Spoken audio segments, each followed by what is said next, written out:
when I was younger, I would sometimes wonder, who am I? And even now, if I don't get to be around my culture, I start to feel like I'm floating and I start to feel a little down. My name is Mao Sakurada Reich. I am an artist. I chose Awaodori specifically because I have really great memories from my childhood, but also because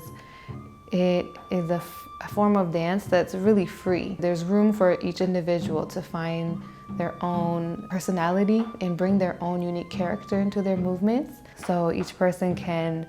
bring in their own flavor and find their own place in the dance. When it comes to the dance, we get to all either play the music or dance, be together, and express our qualities in a way that looks really beautiful.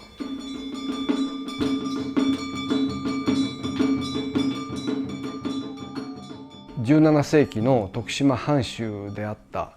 蜂須賀家政公が徳島城の完成をお祝いして、その市民にですね、一晩もう好きなだけ飲んで、食べて騒いで歌って踊って、していいと、ブレイクをやっていいと、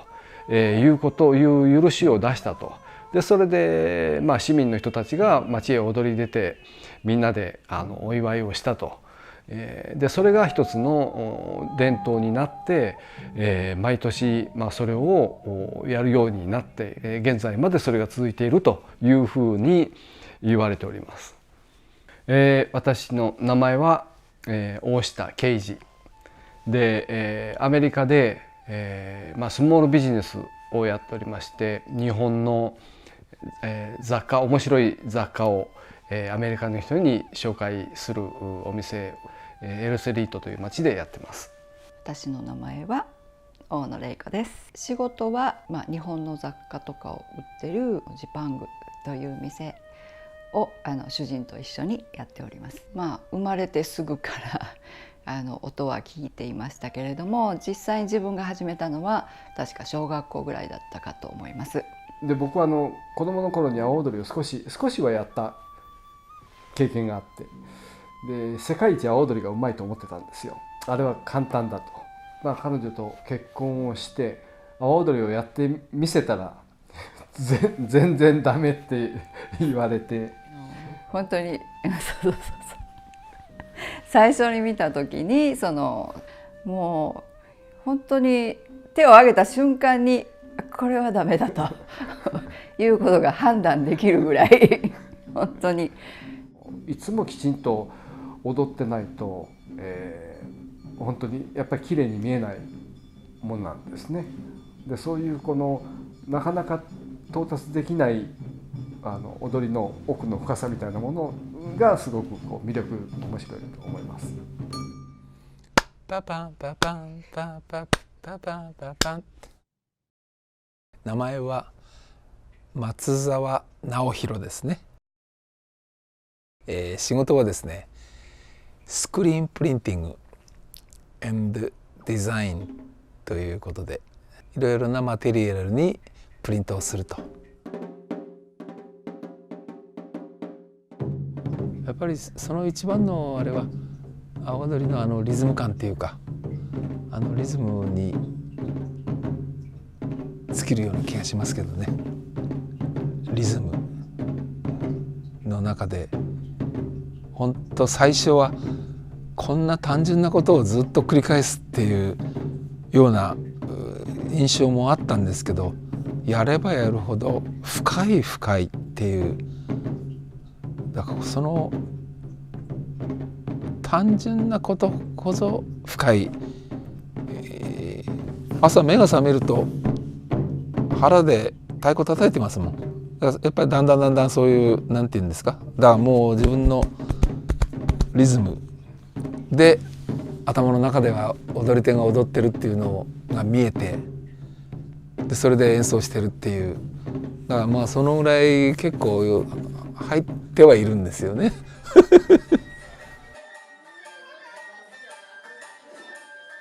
生活の一部といいますか、もうぞめきっていうんですけれども、リズムが始まるともうじっとしていられないんですなので本当に自分の一部と言ってもいいかなと思います。そうですね、阿波踊りっていうのはもう本当言ってみれば個人が作ってるものじゃない、もともとあるもの、そういうものに触れてそのことによってやっぱりタンタタンタタンタタタンリズム、これはもうどうしようもない素朴な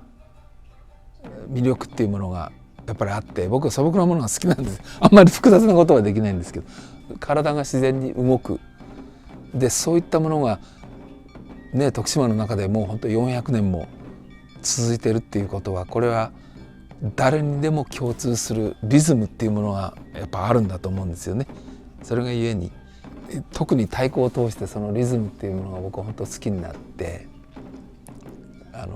日本のあれだけじゃないですけどね、いろいろなジャズのリズムからアフリカのリズムからこの人間の中にあるリズムっていうか、これは万国共通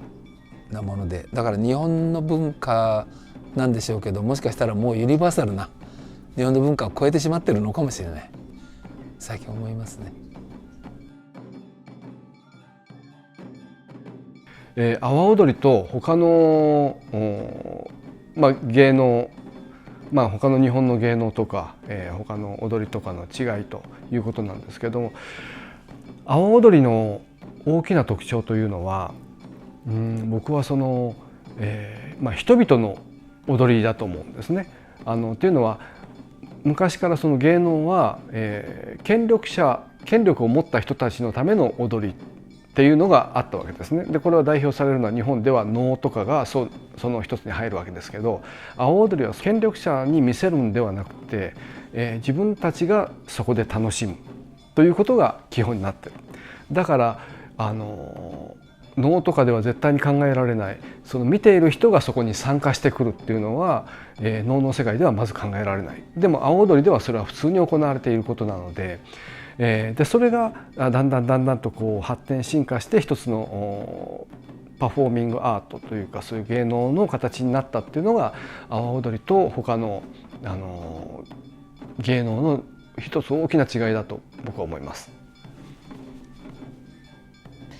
阿波踊りはどのように進化していくかっていう点については、その徳島でも本場徳島でもそうなんですけれども、いろんな芸能の影響を受けていろいろ品よくっていう、だからこちらでも演出を考えたりとか、ただ基本的な踊りをするだけじゃなくって太鼓とのコラボとか、その三味線もいろいろ津軽三味線とかあるんですけれども、そういうのも一緒に融合したような新しい阿波踊りができてくるんじゃないかと楽しみにしています。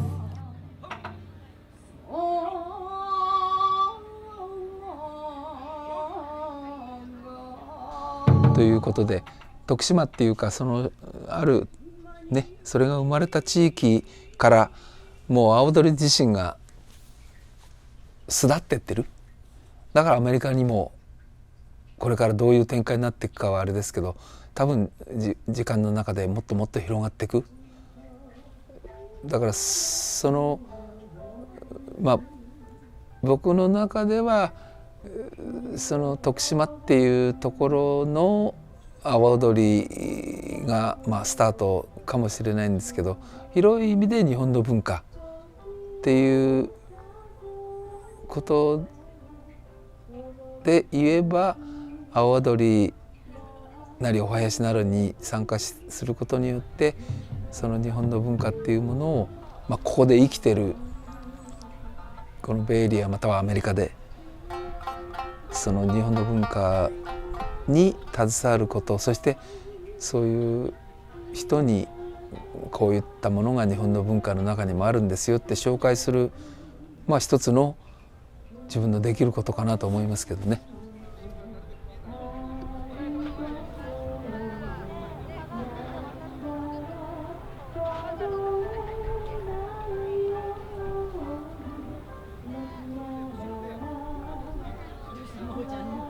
ないのかな。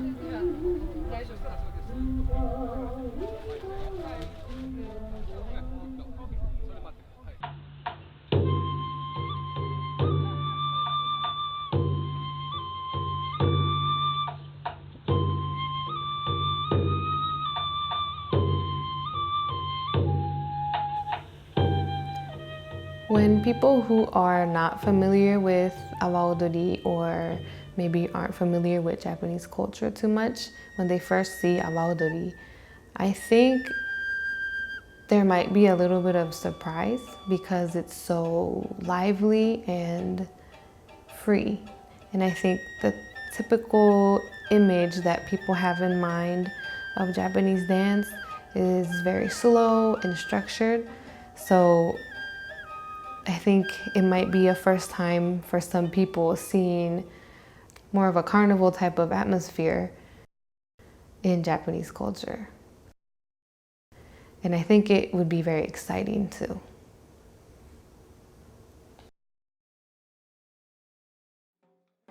なんていうんですかね、自分がもうこのアメリカっていう土地のネイティブになれないっていうのを気がついたんですね、ある時に。言葉がうまいとか下手とかっていうことじゃなくて、やっぱりネイティブっていうのはそこで生まれないと、そうすると余計自分のネイティブなものっていうのは日本のあれにあるっていう、それは自分の体の中にも入ってるって、でそのことに非常に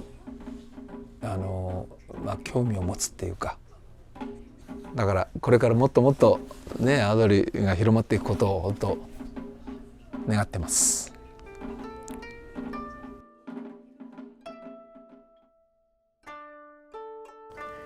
The spaces that I get to be in through awa odori is like the foundation for who I am. I grew up half of my life in the US, mostly in non-Japanese communities. So being able to be with people of my culture through awa odori and engage in the culture, I think is the real gem for me. And when I come together with my dance mates, I get to speak my language, I get to learn how to cook, I get to learn about new ways of using language to express myself and new ways to look at the world. And so it gives me a sense of knowing who I am and a sense of groundedness in my identity, because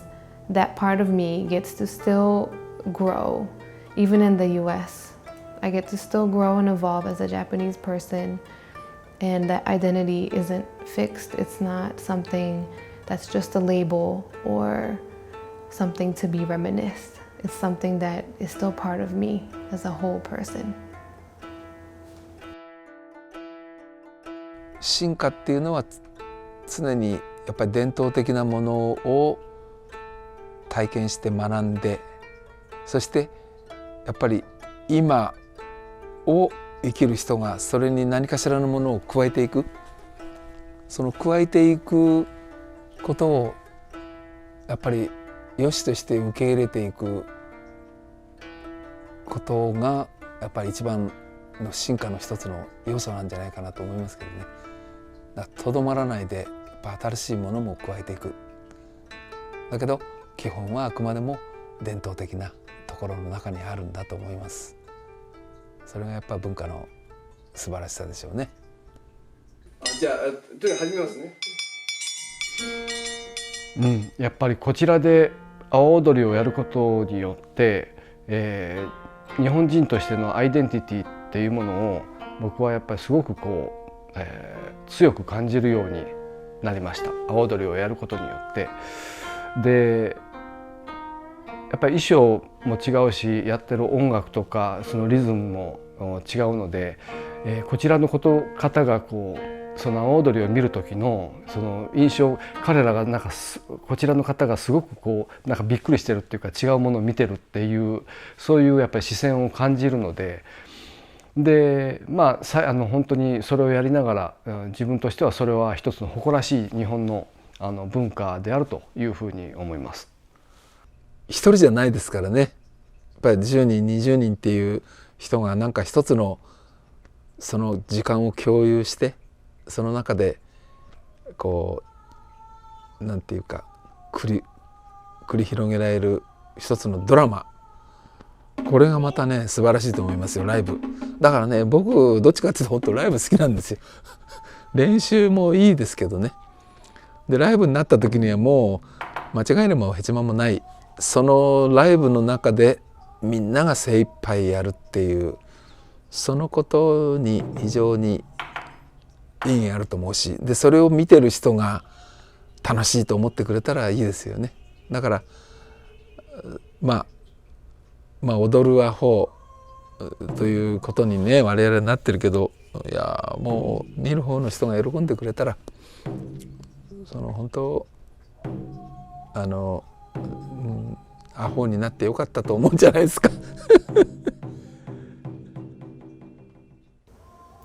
I think globally, awa odori is starting to get recognized, and I think in the U.S. too, more and more people are going to be interested in getting involved,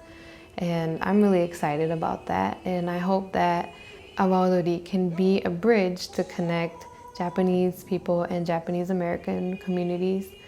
and that it gives us a way to feel connected to our culture and our roots.